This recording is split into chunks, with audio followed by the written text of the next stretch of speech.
Hello and welcome to yet another episode of First Drop Theatre Slam Dunk Saturdays, a series in which we look at the lessons from the world of sports that can be applied to the corporate world.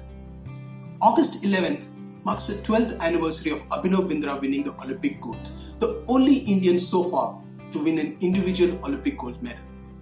Recollecting his journey, Bindra said something very interesting about the previous Olympics, the 2004 Games at Athens. He said that he had entered the tournament with a lot of confidence. He had prepared well and felt good about his game. On reaching the finals, he thought he had played a great game, only to be disappointed when he found out that he was number 7 on the list when the results came out.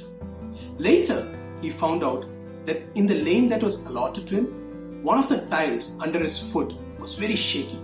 So every time he took a shot, the tile reverberated, and this obviously had an impact on the performance and hence the result. Now, Bindra says that he was faced with 3 options at that point. Very disappointed, very dejected, he looked at these 3 options. The first one was to quit.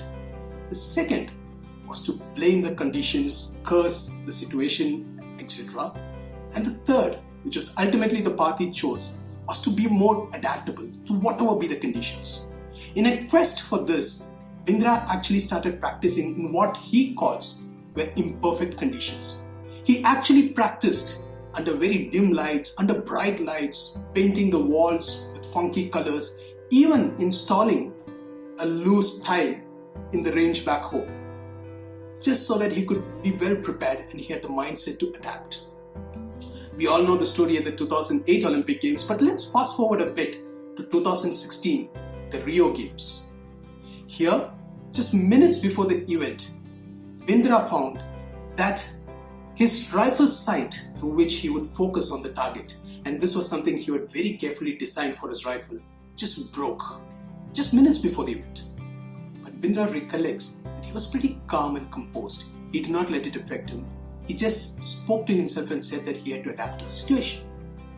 He ended up being 4th overall, so he did not win a medal, but still it was a commendable performance. And he says that if he had adopted the second approach from years back, which was to blame the conditions, he would not have been in a mindset to even put up this performance.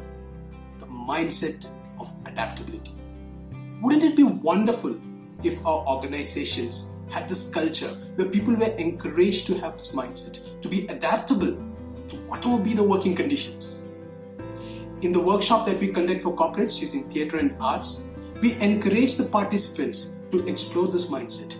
Because every individual would have a different way of being adaptable to a situation, and we encourage each individual to find their own path towards adaptability. Well, thank you for watching this episode. Until we meet next week for the next one, take care.